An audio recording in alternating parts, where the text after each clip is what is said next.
Have you ever done a perm rod set only to end up with a frizzy mess at the end of it? I've definitely been there, so today I'm sharing what I do to achieve perfect curls that last with a perm rod set. Details about hair prep, the perm rod technique I use, and how I maintain them is included. At the end of the video, I'm sharing an easy hair hack that I use a week after my perm rod set. Let's go ahead and get into it.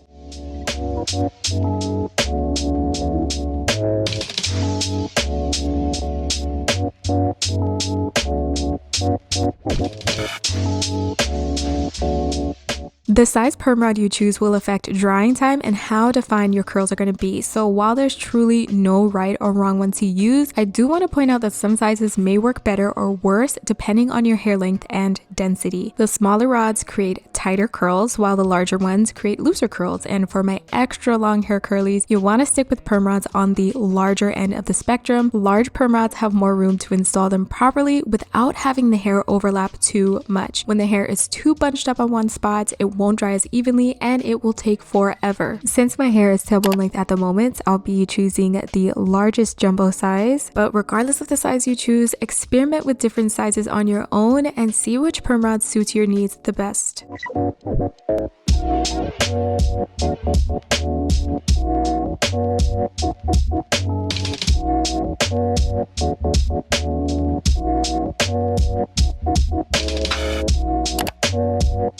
Perm rod sets work best on clean hair, so I clarified and deep conditioned my curls, then rinsed that out. I'm applying my Bondi Boost Heat Protectant because I'll be blowing out my hair, but feel free to leave that out if you're starting on wet curls. This product is also serving as a lightweight leave-in and adds incredible shine to my hair, so once my curls are fully saturated, I brush it through for even coverage. After that, I'm applying my herbal hair oil for extra protection and to lock in the moisture from my heat protectants. And to make the drying process faster and pretty much guarantee perfect curls, I stretch my hair using a comb attachment and low heat. Blowing out my hair allows me to do larger sections without risking frizzy, undefined curls, and this process took me about 30 minutes. If you want to stretch your hair without using heat, I'd recommend trying out my overnight blowout tutorial. Although I'll be showing you this perm rod sets on blown out hair, rest assured that it can also be done on wet hair. If that's your preference, just be aware that it may take longer for it to dry depending on your hair porosity and length. To make it extra smooth, I also used this straightening brush for the front sections for an extra sleek finish, but that is completely optional. It's more than enough to just stretch your hair and make sure it's 100% dry. If you do decide to just stretch it, your curls will probably come out a lot fluffier and fuller. After my hair has been properly prepped, I take the time to pre-section my hair first. Doing this makes applying the perm rods easier and faster. I split my hair into 4 quarters and then I split those sections into even smaller ones. And I'd like to point out it's definitely not necessary for these parts to be perfect. If you don't have parts that are super straight, it actually ends up blending a lot better once you take the style out. No striving for perfection here, just part it into sections that feel more manageable for you. But I ended up with 5 sections in the back, 4 in the front, 9 sections total, and I put them in bantu knots because it makes it easier for it to stay out of the way while I work on the other sections.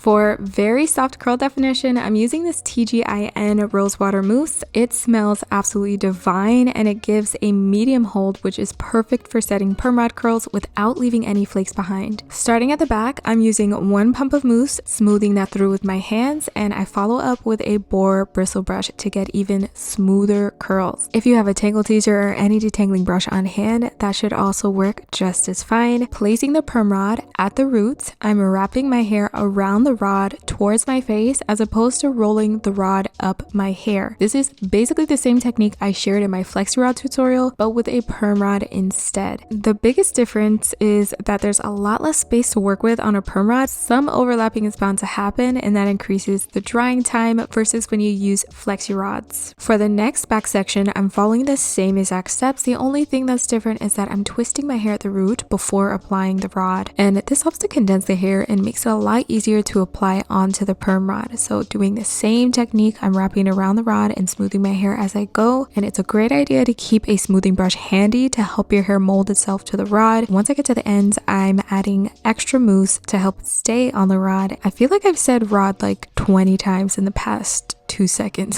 Sections towards the bottom usually take the longest to dry. Doing those sections first will give it a chance to air dry more as you apply the rest of the rods. And once you've completed the back, the hardest part of installing the perm rods is over. The front sections are much easier. When you close a perm rod, you'll want to make sure it's facing the correct direction so that you can loop the rubber band the way it's naturally falling. Pulling the rubber band the opposite direction will cause it to pop out of the rod and it won't be able to stay in your hair. I'll show you guys up close a couple more times so you can get a clearer picture of what I'm actually talking about. Once I get to the front crown area, I'm splitting that into 4 smaller sections and work my way from the back to the front. I don't think I mentioned this earlier, but when I apply the mousse, I'm applying it a couple inches down from the root. Because I blew out my hair, I don't want my roots to revert, so I'm going a couple inches down from the roots. Focus on re-wetting the ends so that they can get more definition and the roots can stay stretched. Wrap your hair as tightly as you can because doing it loose leaves room for frizz and lack of curl definition. If you see that your hair isn't smooth going onto the rod, feel free to brush it as you wrap it. Once I get to the end, I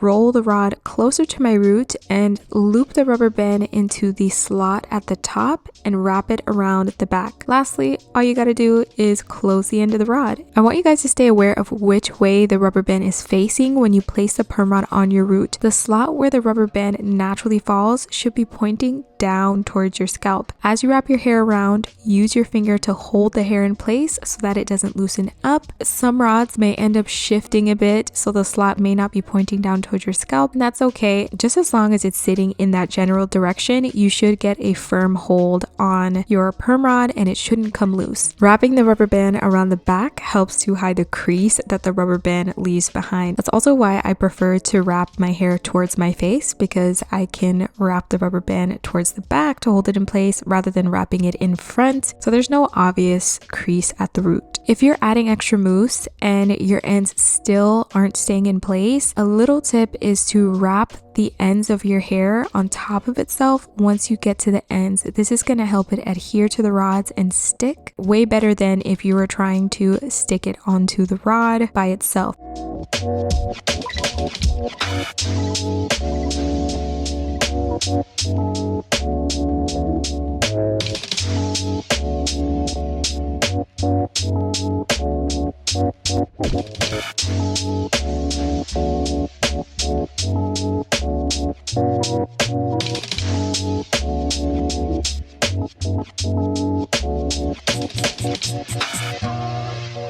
Once I completed installing the perm rods on my entire head, I wound up with about 16 perm rods. You may be able to fit more or less depending on how long your hair is and also the size of your head. Just use this as a general guideline.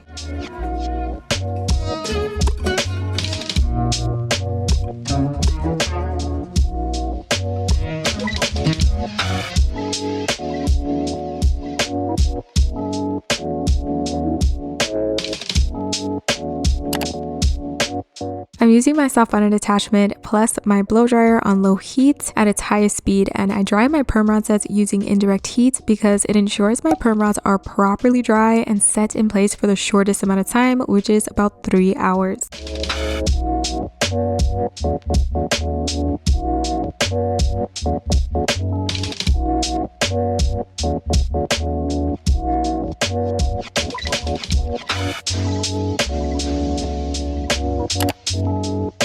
To maintain my jumbo perm rod set, I pin curl each section before bed. Doing this helps to preserve these curls better than a pineapple due to its size. I'm taking 3 fingers and wrapping my hair around them until I reach the end. I continue rolling it down until the pin curl is snug at the root and then bobby pin it in place. The size perm rod you used will dictate how many pin curls you need to do. For the first night, I did the exact amount of pin curls as I did perm rods, which was 16, but as the week went on, I lightly finger detangled filled with oil and wrapped my hair into about 5 large pin curls. Doing larger ones did stretch the curls quite a bit, and they took on more of a large loose wave than large curls, but I didn't mind so long as there's some type of shape to my hair. If you use small perm rods, your best bet would be to throw it in a pineapple. Because the curls are tighter, they don't lose their shape as easily as larger curls. Once my hair is fully pin curled, I cover it with a satin beanie and sleep on a silk pillowcase to protect my edges. With a little bit of oil, it's time to take down these pin curls, and as you can see, the pin curls maintain the shape of the perm rod beautifully. The curls didn't stretch out, and it helped to reinforce the curl definition. Now, I took care not to separate my hair too much because this style lasts longer when it's not fussed with. I massaged my scalp for added volume at the roots, and boom, I got some juicy, defined perm rod curls. This style can last me anywhere from a week to 2 weeks if I maintain it well, and any front sections that get frizzy, you could simply rewrap it onto the rod with some mousse, let it dry overnight, and take it out in the morning. And I'm talking 1 or 2, not your entire head. I don't want you sleeping on these and getting breakage from the perm rods. Anytime I do perm rod sets or flexi rod curls, about a week in, I typically do a refresh by detangling and adding some hair oil, and then I braid it up. And for the second week, I wear it as a braid out. This gives me a little break from doing my typical wash day routine every 7 to 10 days. My hair thrives being left alone in this way. If you enjoyed this perm rod set tutorial, subscribe for more videos like this, and I'll see you in the next one.